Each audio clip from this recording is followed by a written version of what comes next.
महाराज की जय हो। बोलिए मान्यवर, कौन है आप? मैं आपकी क्या सहायता कर सकता हूँ? अरे ओ राजा, अब इस राज्य में तूने बहुत राज कर लिया, अब तुझे मरना होगा।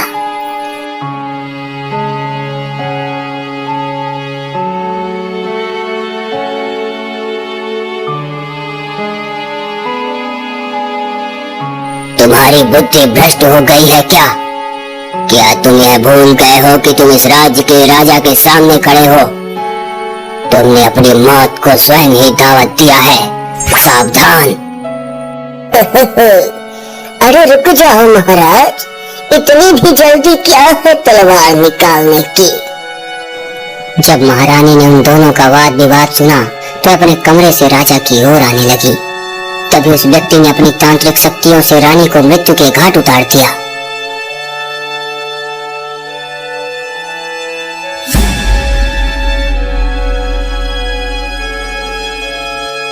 बहुत पहले से ही राजा के राज्य में और राजा की सत्ता को प्राप्त करने के लिए उसकी नजर राज्य और राजा में थी।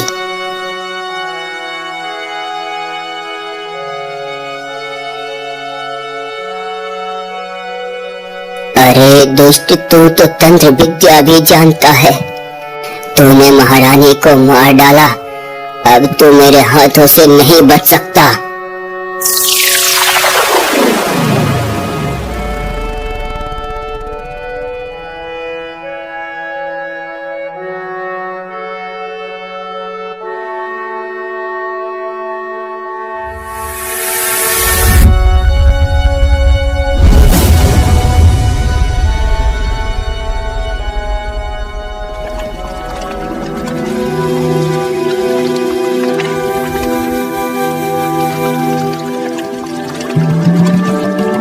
भगवान, यह क्या हो गया महारानी जी?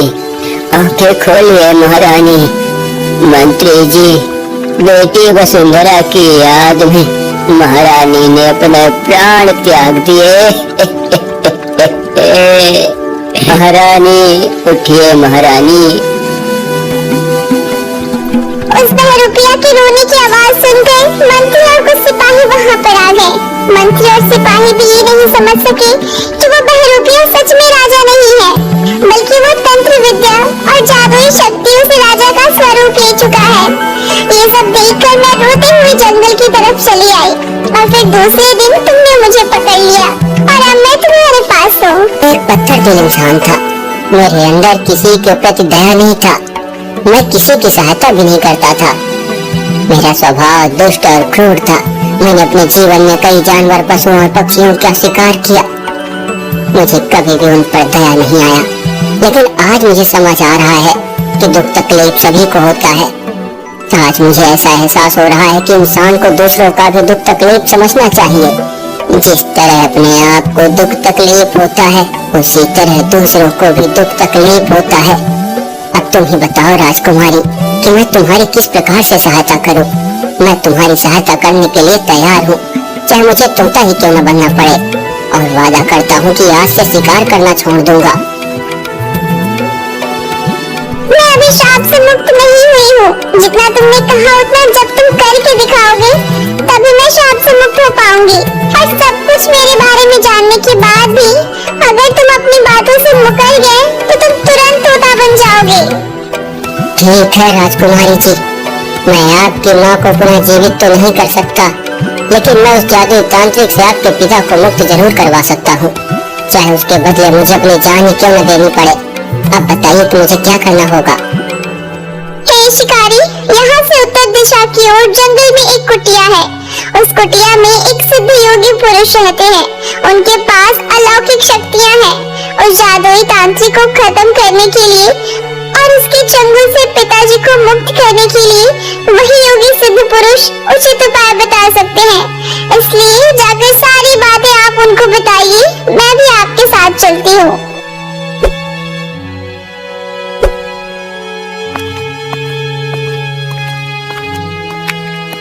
श्रापित राजकुमारी ने शिकारी को जब सिद्ध पुरुष के बारे में बताया तो शिकारी देर न करते हुए जंगल की ओर चल देता है, जहाँ वह योगी सिद्ध पुरुष रहा करता था।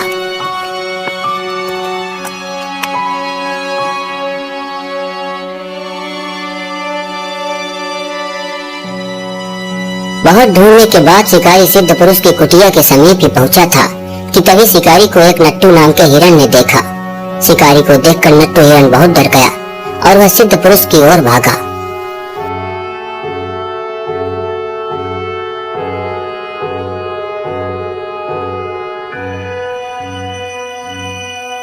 रक्षा करिए महाराज, रक्षा करिए, जंगल के सभी पशु पक्षियों की रक्षा करिए।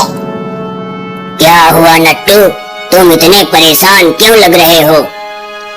महाराज, मुझे आज भी याद है वह दिन मैं कभी भी नहीं भूल सकता। 1 साल पहले एक शिकारी ने मेरी पत्नी का शिकार कर लिया था। मैं उस दिन बहुत रोया था और उस जंगल से भागकर मैं यहाँ इस जंगल में आया था, क्योंकि इस जंगल की सुरक्षा आप जैसे सिद्ध पुरुष करते हैं। हे सिद्ध महाराज, वही शिकारी जिसने मेरी पत्नी को मार डाला था वह आज इस जंगल में है और आपकी ही कुटिया की तरफ दौड़ा चला रहा है। तुम चिंता मत करो नट्टू हिरण, मेरे रहते इस जंगल में कोई एक चींटी भी नहीं मार सकता। ऐसा कहते हुए सिद्ध पुरुष वहाँ से गायब हो गया और सीधा शिकारी के सामने प्रकट हुआ। रुक जाओ शिकारी, एक कदम भी आगे मत बढ़ाना। सिद्ध पुरुष ने ऐसा कहा ही था कि वह अपने तपोबल से शिकारी को एक सुअर बना देता है।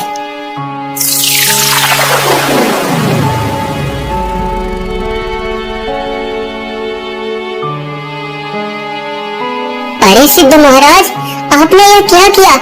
मैं तो आपके पास ही आ रहा था, आपने मुझे सुअर बना दिया। अब तो सुअर बनकर इन जंगलों में भटकता रहेगा और जंगलों के कूड़े करकट खाकर जंगलों की सफाई करेगा। वो पूरी तरह से बदल गया है सिद्ध महाराज, अब वो पहले जैसे नहीं रहा। अब उसके अंदर भी दया है, प्रेम है और करुणा है। अब वो दूसरों की सहायता करता है। उसने शिकार करना बंद कर दिया है। हे सिद्ध पुरुष, क्या आपको मेरी आवाज सुनाई नहीं दे रही है? हम लोग आपकी सहायता लेने के लिए आप ही के पास आ रहे थे। सुबह का भूला अगर शाम को घर वापस आ जाए तो उसे भूला नहीं कहते सिद्ध महाराज। अरे चिड़िया, मैं तुझे पहचान गया। मेरे गुरुदेव द्वारा श्रापित तू वही राजकुमारी है जिसे मेरे गुरुदेव ने श्राप दिया था। हाँ महाराज, मैं वही श्रापित राजकुमारी हूँ। अच्छा हुआ कि मेरी आवाज आपको सुनाई दे रही है। फिर चिड़िया ने शुरू से लेकर अंतिम तक की सारी बातों को सिद्ध पुरुष से बताया। तो ठीक है, अगर ऐसी बात है तो मैं इसे फिर से मनुष्य बना देता हूँ। ऐसा कहकर शिकारी को सिद्ध पुरुष ने फिर से इंसान बना दिया और आंखें बंद करके जादुई तांत्रिक के बारे में उसने सब कुछ जान लिया।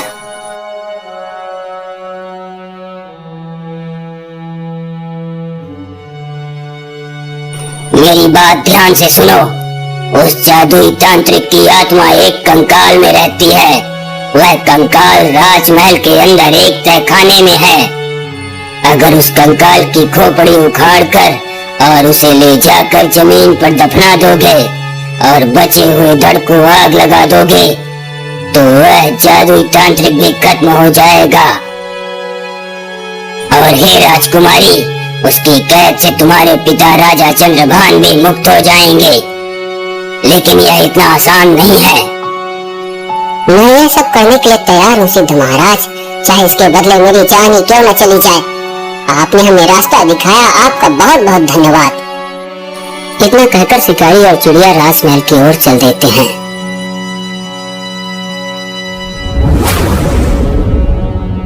रात्रि होने वाली है, हमें महल के पीछे की ओर से बड़े ही सावधानी पूर्वक अंदर घुसना होगा।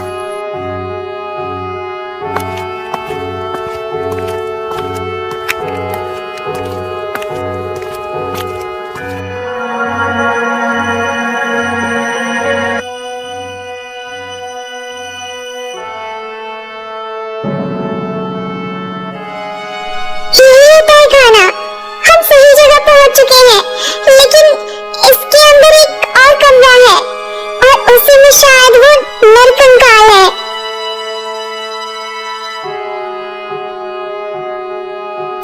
अरे आज तो मजा लिया जाएगा।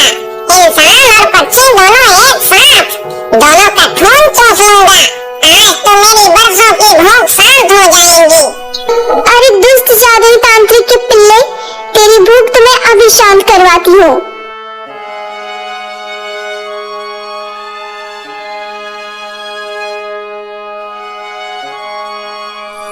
छी छी छी राजकुमारी जी, आपने मच्छर खाया? क्या करूँ, मजबूरी थी।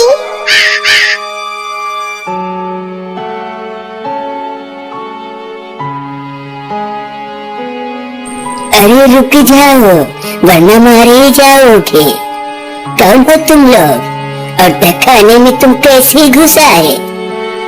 मेरे जीते जी तुम लोग अंदर नहीं जा सकते।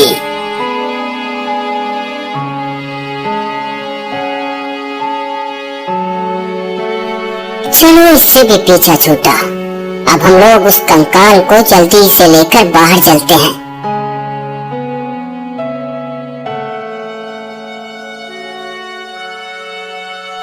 कंकाल की खोपड़ी को वहीं पर जमीन पर गाड़ देते हैं और धड़ को आग लगा देते हैं।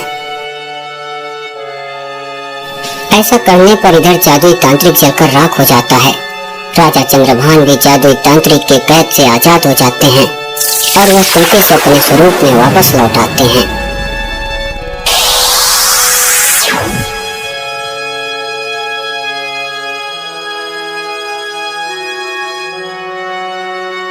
इधर राजकुमारी भी अपने रूप में हमेशा के लिए आ जाती है।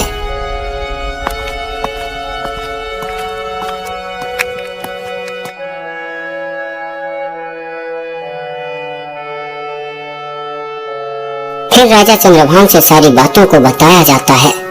राजा चंद्रभान बहुत खुश होता है। बेटा, तुमने अपने जीवन की परवाह किए बिना मेरी पुत्री का साथ दिया और हमें इन संकटों से बाहर निकाला। तुमसे अच्छा पति राजकुमारी वसुंधरा को और कहीं नहीं मिलेगा। इसलिए मैं अपनी पुत्री वसुंधरा का विवाह तुम्हारे साथ करने का वादा करता हूँ।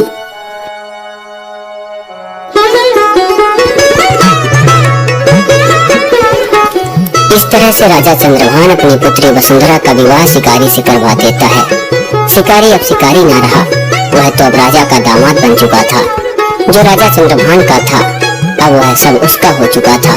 शिकारी को एक नया नाम दिया गया, उसका नाम पड़ा उग्रसेन। दोस्तों, कहानी अच्छी लगी हो तो वीडियो को लाइक करिए और वीडियो को अपने सगे संबंधी और दोस्त के पास शेयर कीजिए। कृपया कमेंट में हमें बताएं कि इस कहानी में आपको क्या अच्छा लगा और आप किस जगह से ये वीडियो देख रहे हैं।